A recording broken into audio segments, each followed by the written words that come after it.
Mais uma vez, passando aqui para vocês, falar com Deus, falar a respeito de Deus, deixar aqui para vocês uma reflexão nessa oportunidade. E hoje, domingo de Páscoa, eu já falei a respeito disso pela manhã, mas gostaria de falar de novo agora à noite sobre esse assunto, para nossa reflexão, para nossa meditação e para o nosso crescimento. E eu queria falar a respeito de um texto que se encontra na primeira carta de Paulo aos Coríntios, no capítulo de número 15, a partir do versículo de número 55 até o versículo de número 58. Então, carta do apóstolo Paulo, capítulo 15, 55 a 58, diz assim o texto: Onde está, ó morte, a tua vitória? Onde está, ó morte, o teu aguilhão? O aguilhão da morte é o pecado, e a força do pecado é a lei. Graças a Deus que nos dá a vitória por intermédio de nosso Senhor Jesus Cristo. Portanto, meus amados irmãos, sede firmes, inabaláveis e sempre abundantes na obra do Senhor, sabendo que no Senhor o vosso trabalho não é vão. Queria dizer para vocês que implicações são coisas que, vamos dizer assim, atuam diretamente e influenciam de alguma forma e de alguma maneira a nossa vida. Qual seria a implicação da ressurreição de Cristo na minha vida e na sua vida? De maneira prática, como é que isso nos influencia, o que isso traz para a nossa vida, o que isso acrescenta nas nossas vidas e o que poderia a ressurreição de Jesus Cristo contribuir. Bom, à guisa de introdução, eu queria dizer para vocês que o apóstolo Paulo está falando a respeito desse assunto para a igreja de Corinto, porque a igreja de Corinto estava grandemente influenciada pela filosofia grega. E essa filosofia grega, no que tange à ressurreição, não acreditava na ressurreição do corpo. E como vocês sabem, dentro da filosofia grega, a crença é no dualismo, ou seja, o ser humano é corpo e alma, sendo o corpo e espírito, sendo a parte da alma ou a parte espiritual alguma coisa essencialmente boa, mas o corpo, a carne, é essencialmente ruim. E uma coisa não combina com a outra. Então, eles não acreditavam na ressurreição do corpo. Dessa forma, então, a doutrina bíblica ensinada por Jesus e a própria ressurreição de Cristo, de alguma maneira, não eram alguma coisa que se crie. Se alguém cria na ressurreição, não era do jeito que gostaria o apóstolo Paulo que fosse realmente entendido e ensinado. É por isso que o apóstolo Paulo gasta todo o capítulo de número 15 falando e tentando mostrar como devia ser a fé e a crença na ressurreição de Cristo de uma forma coerente e verdadeira, não sendo influenciada pela filosofia grega ou pelo dualismo grego da filosofia. É nesse sentido, então, que o apóstolo Paulo, depois de dizer várias coisas a respeito de ressurreição, aqui no finalzinho ele começa a falar a respeito de um brado, de um grito de vitória dado por Jesus Cristo sobre a morte, quando ele ressuscitou. É por isso que no verso número 55, o apóstolo Paulo diz assim: Onde está, a morte, a tua vitória? Onde está, a morte, o seu aguilhão? Ou seja, quando Jesus Cristo ressuscitou, ele venceu a morte agora não tinha mais poder sobre a vida do ser humano, embora seja talvez a assombração de muita gente ainda nos dias de hoje.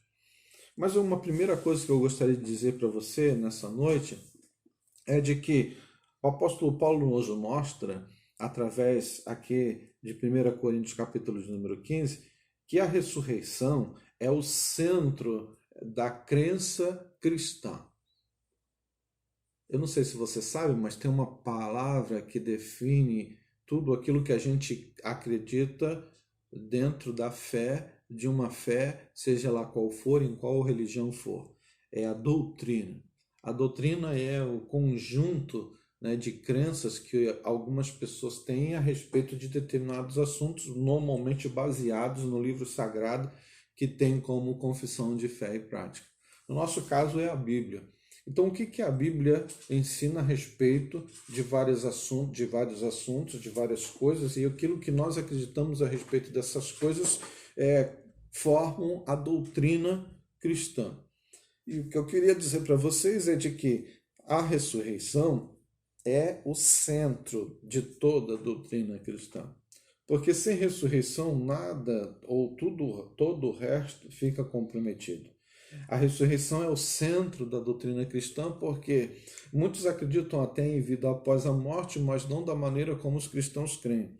Dessa forma, a ressurreição é o centro no sentido de que tudo concorre, todas as outras crenças, para acreditarmos não só na vida após a morte, mas na ressurreição, não só do espírito e da alma, mas também do corpo.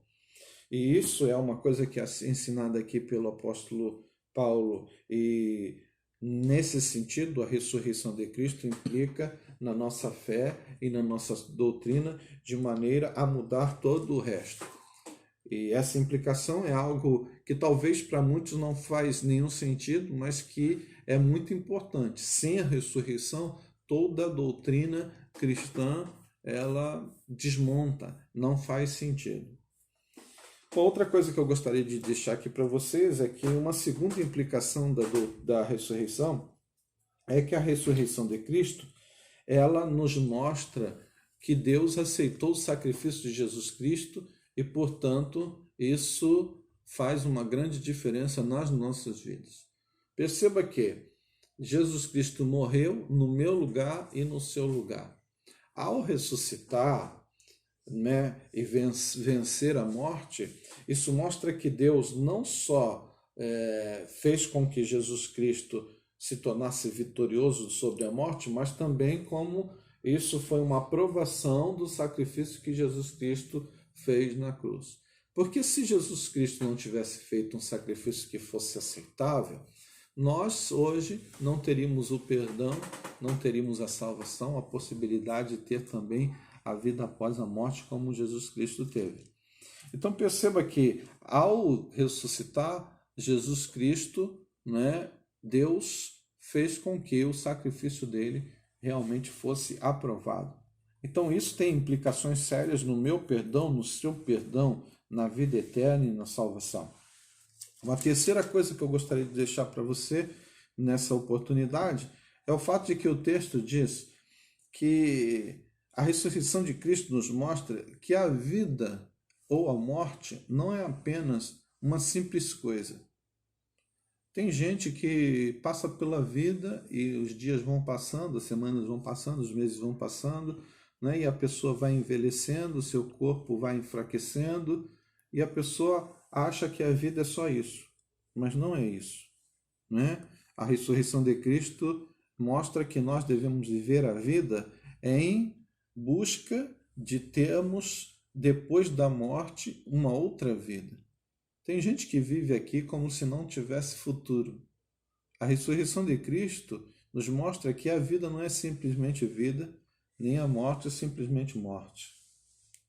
Então, na ressurreição de Cristo, nós precisamos entender de que ela mostra que a nossa vida deve ser a melhor vida possível, exercida de maneira a contarmos os nossos dias, como diz o próprio texto bíblico, de maneira que nós possamos crescer, amadurecer, evoluirmos, buscarmos a felicidade, buscarmos ser pessoas melhores a cada dia, a fim de que nós possamos passar pela morte e termos uma vida eterna prometida por Deus em função daquilo que nós fizemos aqui.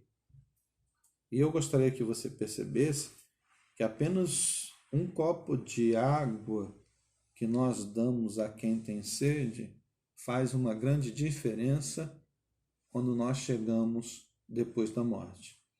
Porque o próprio apóstolo Paulo, no capítulo de número 3, ele diz uma coisa interessante, que ele diz o seguinte: o fundamento é Jesus Cristo. E sobre o fundamento, cada pessoa constrói uma obra. Alguns fazem uma obra de feno e de palha, ou seja, coisas extremamente passageiras, que, lançadas ao fogo, somem, se consomem, mas outros constroem obras de ouro, de prata, de pedras preciosas. E o texto diz que esses que fazem isso receberão no final da sua vida um galardão. Ou seja, nós não podemos viver a nossa vida aqui como se ela realmente fosse simplesmente algo passageiro sem nenhum sentido. Até porque, depois da morte, nós teremos que dar contas a Deus. E Deus, por si só, também nos dará aquilo que nós merecemos em virtude da vida que vivemos. Então a ressurreição nos mostra isso, que a vida não é simplesmente vida e que a morte também não é simplesmente morte.